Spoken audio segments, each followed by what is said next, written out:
Se existe uma religião que tem sido atacada desde que nasceu, é o cristianismo. É exatamente por isso que temos a apologética e a heresiologia, matérias teológicas irmãs que se propõem a defender a fé cristã. Essas matérias, infelizmente, têm sido muito esquecidas atualmente por causa do famoso discurso do não julgueis. Então, as heresias surgem, os apologetas se levantam para defender a fé e eles se deparam com uma multidão de evangélicos dizendo: não julgueis, vá pregar o amor de Jesus. Porque tem gente que quer ser tão santão, mas tão santo, que a única coisa que ele sabe fazer é criticar. Virou um juiz do céu agora. É então que os nossos guerreiros apologetas são tratados como cristãos fanáticos, amargurados, rancorosos, briguentos e polêmicos, enquanto, na verdade, eles apenas estão cumprindo com o seu papel defendendo a fé cristã. Como eu gosto muito dessa matéria, o vídeo de hoje será uma breve defesa bíblica da fé cristã de um ataque feito por um luciferiano que tem ganhado voz na internet e confundido muitos cristãos com informações falsas sobre a igreja cristã e principalmente sobre a Bíblia. Esse vídeo não tem o objetivo de ser polêmico, mas de te instruir e mostrar que você pode sim confiar nas verdades bíblicas. Se você gostou do tema, já deixa o seu like, faça a sua inscrição e vamos ouvir o que o satanista tem a dizer.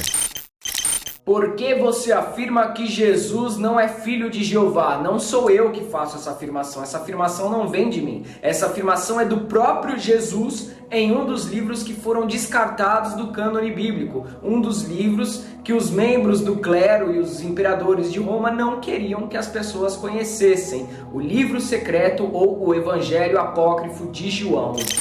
O livro que ele está se referindo é o Evangelho Apócrifo de João. E a primeira pergunta que você precisa fazer é: o que é um livro apócrifo? A palavra apócrifo significa oculto. E para você entender melhor, há uma coleção de livros que surgiu principalmente no período interbíblico e no período posterior ao primeiro século, cuja autoria é desconhecida, é oculta, é apócrifa. Anônimos escreviam seus livros e para que esses livros ganhassem certa relevância e notoriedade, atribuía-se a autoria desses livros a pessoas importantes. É exatamente por isso que esses livros também são chamados de pseudoepigráficos. Pseudos significa falso e epigráfico vem de grafém, que significa escrita, ou seja, um desconhecido escrevia um livro e atribuía falsamente a autoria desse escrito a um dos apóstolos ou a um dos profetas. Isso é um livro apócrifo. Um erro cometido por esse rapaz nesse vídeo é dizer que o clero não queria que os leigos tivessem acesso aos livros apócrifos. As pessoas não só tinham acesso aos livros apócrifos, como a própria Bíblia menciona trechos desses livros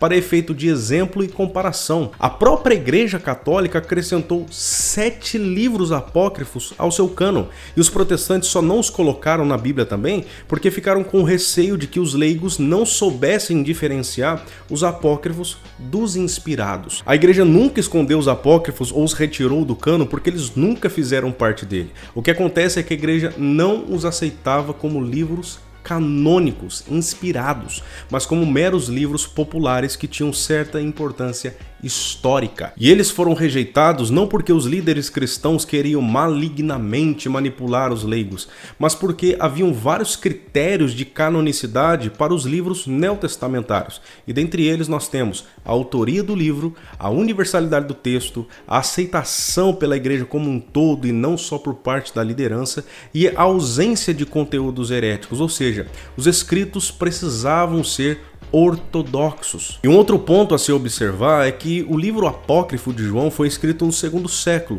onde o gnosticismo, uma seita sincrética, buscava desde o primeiro século se infiltrar nas igrejas cristãs com um discurso semelhante ao dos apóstolos. É basicamente o que os adventistas do sétimo dia têm feito hoje. Enquanto o pai estava falando aqui, eu estava lembrando de algumas situações que eu também já fui discriminado por ser evangélico. Mas a base da doutrina do gnosticismo era a negação de que Jesus é plenamente o Cristo e o Filho de Deus. É exatamente por isso que o verdadeiro apóstolo João, na sua primeira carta, usa o termo anticristos para se referir aos propagadores dessa heresia que já no seu tempo eram muitos. Veja o que ele diz em 1 João capítulo 2, versículo 22 e 23. Quem é o mentiroso senão aquele que nega que Jesus é o Cristo? Este é o anticristo, o que nega o Pai e o Filho. Todo aquele que nega o Filho, esse não tem o Pai. Aquele que confessa o Filho tem igualmente o Pai. Então, um livro apócrifo com ensinos gnósticos que contradizem tudo o que João ensinou no Evangelho e também nas suas cartas, só pode ser entendido como mais um ataque dos gnósticos à igreja cristã. Além do mais, se você ler e comparar o estilo de escrita do verdadeiro Evangelho de João e o estilo de escrita do Evangelho apócrifo de João, você conclui que não foi a mesma pessoa que os escreveu.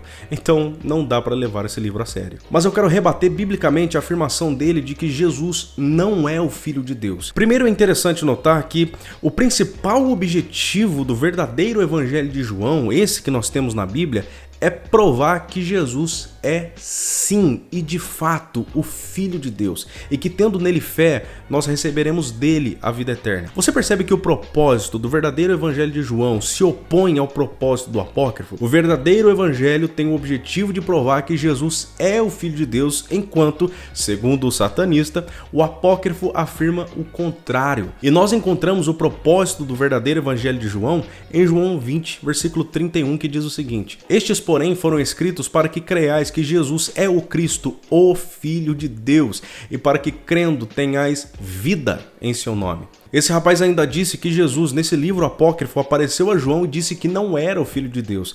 Isso é estranho porque em João capítulo 10 ele é acusado de blasfêmia justamente por dizer ser o Filho de Deus. E eu vou usar mais textos do verdadeiro João para mostrar que esse livro apócrifo não representa nada do que ele realmente ensinou. Em 1 João 5,5 diz que quem é que vence o mundo? Somente aquele que crê que Jesus é o Filho de Deus. O texto clássico de João 3,16 diz: Porque Deus amou o mundo de tal maneira que deu o seu Filho unigênito, para que todo aquele que nele crê não pereça, mas tenha vida eterna. Em 1 João 4,15 diz: Se alguém confessa publicamente que Jesus é o Filho de Deus, Deus permanece nele e ele em Deus. 1 João 3,8: Aquele que pratica o pecado é do diabo, porque o diabo vem pecando desde o princípio. Para isso o Filho de Deus se manifestou, para destruir as obras do diabo. 1 João 5,11: Este é o testemunho. Deus nos deu a vida eterna e essa vida está em seu Filho. Quem tem o Filho tem a vida. Quem não tem o Filho de Deus não tem a vida. E em João você encontra muitos outros textos que dizem a mesma coisa, como por exemplo em 1 João 4, 9 a 10, João capítulo 1, versículo 14, João 5, 17 e 18 e João 5, 25. Mas se você quiser sair de João e ir para outros textos bíblicos, nós podemos ir, por exemplo, para Lucas capítulo 3, versículo 21 e 22, onde no batismo de Jesus o próprio Deus Pai diz: Tu és o meu Filho amado, em ti eu me agrado. Podemos ir, por exemplo, para Isaías capítulo 9, versículo 6, Hebreus 1, Marcos capítulo 14, Mateus 27, Atos capítulo 8, Mateus 16 e Gálatas 2, 20. Todos esses textos afirmam com clareza que Jesus é o Filho de Deus. Não há como dizer que João, depois de tudo que ensinou, em um outro livro ensinou o oposto. Jesus é sim o Filho de Deus. Além do mais, João morreu aproximadamente no ano 103 depois de Cristo. Então, provavelmente, ele não estava vivo quando esse livro apócrifo foi escrito. Neste livro, que foi encontrado na forma de códices, na linguagem copta, lá na região do Alto Egito, nas ruínas de Nag Hammadi, trazem outras verdades sobre o Jeová, o Deus bíblico do Velho Testamento, né? Os gnósticos, entre eles o próprio Jesus. Bom, nesse trecho ele diz que Jesus era gnóstico, e aqui eu quero fazer uma breve comparação entre o gnosticismo e Jesus. Em primeiro lugar, o gnosticismo acreditava que no início de tudo havia uma divindade única que era o Pan, a totalidade que continha em si mesma todas as contradições, o bem, o mal, o tudo e o nada, o pleno e o vazio. E em um determinado momento, uma dessas partes da divindade quis se emancipar do todo. E essa parte que se emancipou chama-se Demiurgo, que eles acreditavam ser o Deus Criador, um Deus mau. E por causa dessa emancipação, todas as demais partículas da divindade explodiram e se dispersaram por todo o universo. E o Demiurgo criou 3 tipos de prisões para essas partículas. A primeira é a matéria, e é exatamente por isso que eles acreditam que tudo que é físico é mal. Segundo, a mãe, porque além de ser essencialmente má, ela gera matéria, e é exatamente por isso que o gnosticismo tem uma visão muito negativa da mulher e sobre o casamento. E terceiro lugar, a razão, que também é essencialmente má. Embora isso pareça uma contradição, né? Porque a palavra gnosticismo vem de gnosis, que significa conhecimento. Então, como dizer que a salvação vem por meio do conhecimento e ao mesmo tempo dizer que a razão é má? Parece uma contradição, mas não é, porque para eles há um outro meio para se obter o conhecimento, que é a intuição. Então todas as áreas racionais de conhecimento são estigmatizadas pelo gnosticismo. Por exemplo, a matemática para eles é má, mas a numerologia é boa. A astronomia é má, mas a astrologia é boa. E dizer que Jesus era gnóstico é extremamente problemático, porque Jesus tem ensinos que se opõem claramente ao gnosticismo. Por exemplo, ele nunca afirmou que a matéria é má, muito pelo contrário. Ele valorizou até mesmo a natureza, dizendo que Deus cuida com amor dos pássaros e do lírio dos campos. E não somente isso, ele disse que nós não precisaríamos perder o sono porque ele também cuida de nós. E diferente do gnosticismo, ele valorizou as mulheres. E nós temos outros problemas, porque o gnosticismo acreditava em reencarnação e Jesus pregava ressurreição. O gnosticismo era contra o casamento e Jesus era tão a favor que participava de festas de casamento e repudiava o divórcio por qualquer motivo. O gnosticismo tinha restrições alimentares e Jesus comia e bebia de tudo. Então o papo de que Jesus era gnóstico é uma grande cascata. Os gnósticos, entre eles o próprio Jesus, chama Jeová de Aldabaoth, o filho do caos. Então é uma entidade caída que criou esse universo, essa matrix cósmica, e deixa a nossa alma aqui presa, o nosso espírito aqui reencarnando e utilizando a nossa energia vital. O interessante é que muitas tradições antigas falam que nós estamos vivendo uma matrix, uma realidade simulada. Os budistas chamam de Sansara, os hindus chamam de Maya, mas enfim, nesse livro apócrifo de João, Jesus, após ter o seu desencarne, se revela para João no Monte das Oliveiras e fala que nós estamos vivendo uma realidade simulada por um ser tirano, caído, imperfeito, chamado Jeová, e que na verdade o Eterno é uma divindade superior ao próprio Jeová, nunca revelada para a humanidade. Quem tiver dúvidas que leia o livro apócrifo de João. Nesse trecho ele diz que Yaldabaoth, o demiurgo que eu citei anteriormente, é o Jeová do Antigo Testamento. Isso também é problemático porque as características de Jeová não batem com as características do demiurgo. Por exemplo, segundo o gnosticismo, o demiurgo é uma divindade má. Mas o Salmo 28, versículo 8 diz que bom e justo é Jeová. O Salmo 100, versículo 5 diz, pois Jeová é bom e o seu amor é leal e eterno. 1 Timóteo 4 diz que tudo que ele criou é bom. Romanos 12, 2 diz que a sua vontade é boa, agradável e perfeita. Nós temos textos bíblicos que falam do cuidado de Deus, das suas bênçãos, da sua misericórdia, da sua paciência, da sua graça, do seu amor, de como ele se ira com a maldade dos homens, de como ele é longânimo e de como ele é fiel. Esse rapaz ainda disse que no livro apócrifo, Jesus diz que Jeová é um Deus menor. Isso também é muito problemático, porque o Antigo Testamento diz algo bem diferente. Por exemplo, em Isaías 44, versículo 6, diz o seguinte: assim diz o Senhor, ou Jeová, Rei de Israel, o seu Redentor, o Senhor dos Exércitos. Eu sou o primeiro e sou o último. Além de mim, não há Deus. O Novo Testamento diz a mesma coisa em 1 Coríntios 8,6, que diz: para nós, porém, há um único Deus, o Pai, de quem vêm todas as coisas. E Yaldabaoth, ou demiurgo, não passa de uma invenção de sectários, enquanto Jeová é real e governa sobre tudo.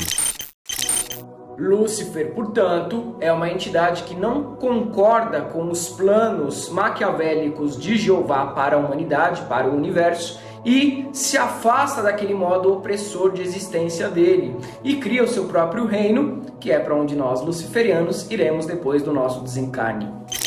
Bom, aqui ele diz que Lúcifer não concorda com os planos de Jeová, se afasta e cria o seu próprio reino. Primeiro que Lúcifer não é uma entidade, uma divindade ou algo parecido. A ideia de que o nome original de Satanás era Lúcifer é uma lenda que surgiu após a tradução latina da Bíblia entre o fim do quarto e início do quinto século e através também da interpretação alegórica de Orígenes que associou Satanás a Lúcifer. Só para você entender melhor, a Bíblia foi escrita predominantemente frequentemente em 2 idiomas, o Antigo Testamento em hebraico e o Novo Testamento em grego. E o nome Lúcifer não consta nos textos originais. Ele surgiu somente na versão latina e no texto de Isaías 14:12, onde o autor se refere ironicamente ao rei da Babilônia como estrela da manhã. E o autor se refere dessa forma porque o rei possuía características megalomaníacas e arrogantemente desejava estar acima de todo o panteão dos deuses babilônicos. E Jerônimo erroneamente traduziu estrela da manhã para Lúcifer em latim, que significa o portador da luz, dando a ideia de que Lúcifer é uma entidade. Estrela da manhã é uma referência a um astro físico. Então Lúcifer não é uma referência a uma entidade, mas ao sol que começava a iluminar o dia com os primeiros raios da manhã. O autor se refere ironicamente ao rei da Babilônia como sol da manhã, aquele que está acima de tudo e que ilumina todos, porque ele se enxergava assim. E essa tradução colaborou para alguns equívocos exegéticos e hermenêuticos. Por exemplo, foi através dessa tradução que surgiu a ideia de que Isaías 14:12 é uma profecia de dupla referência, ou seja, ela se refere tanto ao rei da Babilônia quanto ao diabo. Foi através dessa tradução que alguns fizeram um link entre Isaías 14, Ezequiel 28 e Lucas capítulo 10, onde surgiu a lenda de que Lúcifer era um anjo de luz, maestro do coral celestial, que almejou o trono de Deus, subiu acima das mais altas nuvens, tentou derrotar Deus e foi lançado como um raio na terra. Mas isso tudo é uma lenda que surgiu por causa da tradução de Jerônimo e da interpretação alegórica de Orígenes. Eu pretendo fazer um vídeo falando somente sobre esse tema e vocês vão tirar todas as dúvidas de vocês, tá bom? E essa tradução também colaborou para que surgisse a seita do luciferianismo, que é um grupo de pessoas que acredita que Lúcifer é uma entidade de luz ou até mesmo o próprio Satanás. Mas apenas 2 pessoas na Bíblia são chamadas de estrelas da manhã nos textos originais ou de Lúcifer na tradução latina. Primeiro, o rei da Babilônia, como já vimos, e Jesus. Então Lúcifer não é uma entidade ou uma divindade como esse rapaz fez parecer. Lúcifer não é o nome original do diabo como alguns cristãos dizem. Lúcifer não tem um reino paralelo porque ele simplesmente não existe. Além do mais, é uma baita tolice se denominar luciferiano, já que na tradução latina, Lúcifer ou é o rei da Babilônia ou é Jesus. E o que você achou desse vídeo e desse tipo de conteúdo? Deixa aqui nos comentários, eu gostaria de saber a sua opinião. Não se esqueça de deixar o seu like e fazer a sua inscrição. Que Deus te abençoe e até o próximo vídeo, se Deus assim permitir.